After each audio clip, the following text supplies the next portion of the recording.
Manchester United in a better position than we first thought, or is it too early to tell? We have obviously got two very nice Premier League fixtures coming up against Brentford and Sunderland, which for me are must wins, must get 6 points out of 6, which is a chance to win 3 Premier League games in a row. Amorim hasn't won 2 Premier League games in a row, but if he could win 3, we could be in a much stronger position. And I weirdly feel these games against the lesser sides, the must wins, could be the biggest test. But what is really bizarre is Jim Ratcliffe's very close monitoring of Ruben Amorim. It makes me feel like Ruben Amorim, despite the Chelsea win, isn't super safe. But Jim Ratcliffe's getting very involved, having meetings with Amorim in and around Carrington. Is that normal? That is a question for you guys, to be honest. Is this normal? What are your thoughts on this? We're going to discuss what Romano's had to say on that. Marcus Rashford doing very well at Barcelona. Phenomenal when he came off the bench today. Got an assist, almost scored 2 brilliant goals. He's in full flow state. Marcus Rashford's looking incredible, which is good news for the Manchester United because if he does well at Barcelona, they will give us £26 million and also take his wages off the book. JJ Gabriel continues to impress in the under-18s. I'm convinced, and I don't want to hype up a player this young so much, but I feel like he is, the Lamine Yamal of the English academies right now. There's a reason why Barcelona wanted him for the left-hand side. They see him as the next Lamine Yamal, and wow, we've got to keep on to him. And then we'll talk about a few other news and stories. So, hello, and welcome back to Alice Talks Football, and welcome back to another Manchester United 10-minute roundup show. Again, I apologise for no live streams lately. I'm just feeling ill, so I am doing a lot of 10-minute videos, and so I can just get my energy levels up to do a live stream. I just feel ill. That's the reason. But I hope you enjoyed the short 10-minute videos. Let's dive into it.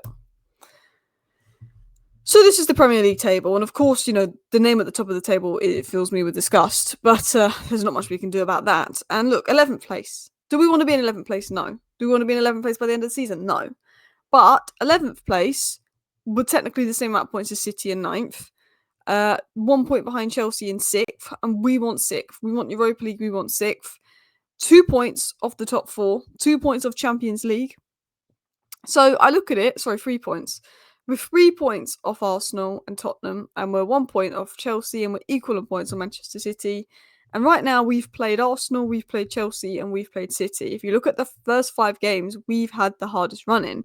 The funny thing is, I feel like we seem to make the easier games hard for us. We've now got 2 easy games in Brentford and Sunderland, who are relegation favourites to go down. This is the Premier League. They're not easy games, of course, but these are 2 games that we should be winning. These are 2 games with the players that we have, with Cunha back, with Mbuma, with Bruno, with the quality we have. Casemiro is obviously going to be a loss for the next game, but Ruben Amorim should be winning these games, and we should be putting in good performances. And I think and I've always said this, I've been very critical of Ruben Amorim, and I've been negative on Ruben Amorim, but I've always said you cannot spend all this money on a manager and sack him after 3, 4, 5 games. I've always said Ruben Amorim's not going to change anything. I question Ruben Amorim's tactics. I think if he continues to do the same thing over and over again, it doesn't work. He will get himself sacked by Christmas. But I've always said there needs to be at least a real 10-game sample size to fully judge if it's going to work. And I think these next 3 to 5 games for Amorim is that sample size where I think they're going to judge, can it work? If we go and win the next 3 games, Amorim has brought himself another month or 2, I think. If we don't get good results in these next 3 games, he could be gone. I think if we go and win 5 of the next 6 games, I think Amorim pretty much brings himself into the new year, time-wise. So, these next few games coming up are important. But as mentioned, Manchester United are 3 points behind Arsenal, 1 behind Chelsea, 1 and level with City, and we faced 3 of last year's top 4 in the opening 5 matches. So I think we've got to be positive about that. Look, the football that we've played versus Manchester City was atrocious. The second half versus Fulham was bad. How we let the Burnley game go was bad. But we also look at, versus Arsenal, we probably deserved the point. The first half versus Fulham was good. The first half versus Burnley, we should have scored more goals. We can look at the first 20 minutes versus City was good. The first half versus Chelsea was good. My only concern is, 1, the midfield. Amorim didn't get the midfielder he needs. That is an issue. My other concern is I think we start games really well. The opposition figures out what we're trying to do, like Fulham and Burnley, and they change their tactics. And then I think in the second half of games, we've been quite poor, where Amorim maybe hasn't had a solution to that. And he's going, I'm 2-0 down, let me change my centre-backs. there's things that need to be improved from the manager. There's things that the recruitment team needs to do to make it work, and some players need to step up. But I think if we can beat Sunderland and we can beat Brentford, then we can be in a much positive position, because I think mindset and mentality is a part to play. And let's see if we can build on results. And I think these next few games will be the big test. So yeah, I feel a bit more positive after the win. I think for me, the 3 points was crucial. Just to get those 3 points on the board, so we're not too far off where we need to be, is crucial. And we've got those 3 points on the board. So it's now just about what we see. Is it sustainable in the next few games? But look, I think Ruben Amorim is under a lot of pressure. I think if we don't get results versus in our next 2 games, he could go. If we lose our next 2 games, he could realistically go.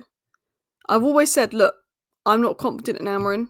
I've been negative at Amorim because he's saying he's not going to change, and I feel like sacking could be inevitable. But I've always said with Ruben Amorim, I don't want to keep sacking managers. I'm not confident in him. I'm not liking what I'm seeing, but the sample size is too small, and it is too small. But I'm not confident in it improving because he said he's not going to change. If he does lose these next 2-3 games, probably potentially gone. But this is an opportunity to do something big and get a bit of run of form going. But Jim Ratcliffe, according to Romano, will be super present around Carrington again this week to monitor everything, and he wants to make sure everything is going in the right direction. Ruben Amorim still has the support of the board. Now, Ruben Amorim still has the support of the board, 100%, but I think he is under pressure. Because I think Ratcliffe being super present around Carrington again this week, looking at everything, monitoring everything, is weird. Does anyone else think that's weird? I don't think that's normal. I don't look at other clubs owners doing that. I like that Jim Ratcliffe is so determined to make it work at Manchester United and so determined to fix things. But Jim Ratcliffe is not a qualified football coach. Jim Ratcliffe is not a qualified football specialist. Jim Ratcliffe is just the owner. And I feel like as the owner, I think he thinks he knows more than he does. Jim Ratcliffe needs to employ the best people in recruitment to do the recruitment. Jim Ratcliffe needs to employ the best coaches to do the coaching. I like that Jim Ratcliffe wants some level of involvement because the Glazers didn't, and I like that Jim Ratcliffe seems to care. But I don't want Jim Ratcliffe to be super present in the sense of he's getting in Amorim's way, or he starts thinking he knows better than Amorim, or he's the guy that can tell Amorim what to do, or he's the guy that can tell recruitment what to do. I like that Jim Ratcliffe is keeping an eye on things and is involved around the decision making. But because Jim Ratcliffe is not a football specialist, you don't see Liverpool's owners, FSG at training, making decisions. You don't see, City's owners doing that. They have people to do that. And I don't know if that's normal. Like, he's really watching Amorim, and he's in and around Carrington, and he's flying in, and he's having all these meetings. And look, the start of the season hasn't been great. We spent all this money. A lot of what we're seeing is not great at United. But monitoring everything, making sure everything is going in the right direction. What's Jim Ratcliffe's qualifications to monitor training? Like, we could bring someone in to monitor training, but what does Ratcliffe doing watching Amorim at training achieve? I just think it's a bit weird. Maybe that's just me, but Romano's like, okay, Amorim still support the board, but I'm thinking if Amorim really had the support of Jim Ratcliffe, would he be watching him in training? Would he be calling these meetings with Amorim? I don't know. Amorim and Ratcliffe want to work closely together. Okay, interesting. Not been seen at a football club before, but I don't know if that's normal. Let me know down below if you think that's normal, but I just think the fact that he's watching Amorim closely says to me he's not confident in Amorim. Continue on into other news stories. Marcus Rashford with another assist for Barcelona after coming off the bench. That's 2 goals and 2 assists in the last 3 games. He's on fire. 5 goal contributions this season for Marcus Rashford. And it wasn't just the assist today. I watched a bit of the game. Marcus Rashford was running at players. He ran around 3 players, had a good shot. He's looking confident. We all know how good a confident Marcus Rashford could be. Like, we all know it. We saw it in Ten Hag's first season. And from Man United perspective, I love Rashford. It sucks that we don't have that natural left winger that, I think that Man United is about having natural left wingers, and we don't have that in Amorim's system. But Rashford had to go for reasons beyond football. But I'm happy to see Rashford doing well because I know there's a good player there, and I've always said that. And for United, they need the money and they need him off the wage books, which can help us invest next season. So that's why I do videos keeping you up to date on Rashford's loan and how Napoli will do, because if Napoli do well and Rashford and Højlund does well and Rashford does well, then we will be getting about £64 million next summer. So it's important. And then last but not least, 14-year-old JJ Gabriel, who's playing 4 years up, which is crazy. To play 4 years up at 14 is like playing 10 years up at like 18. Like it's crazy. And he in 5 appearances got 6 goals, 1 assist, and he's been phenomenal for the under-18s. He is seen as the next Lamine Yamal talent-wise. We don't want to hype him up too much because he's 14. It's not healthy, but he's ridiculously highly rated.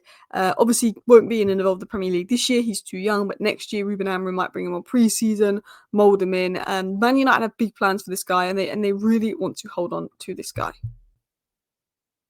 Also, some more context has just come out regarding what Romano had to say on Ratcliffe, and Romano said that Sergeant Ratcliffe is not going to influence Amorim on a tactical point of view. He just wants to understand and be around training. He was in the stands for the derby, in the stands for the game against Chelsea. He just wants to be present and be around, which is fair. He just wants to make sure everything's going the best way possible. He just wants presence. So that's why he's going to be super present. He's monitoring everything, which is absolutely fine to have an owner that's involved and cares. But like monitoring training, I don't know if that's normal. Thank you for watching. Bye.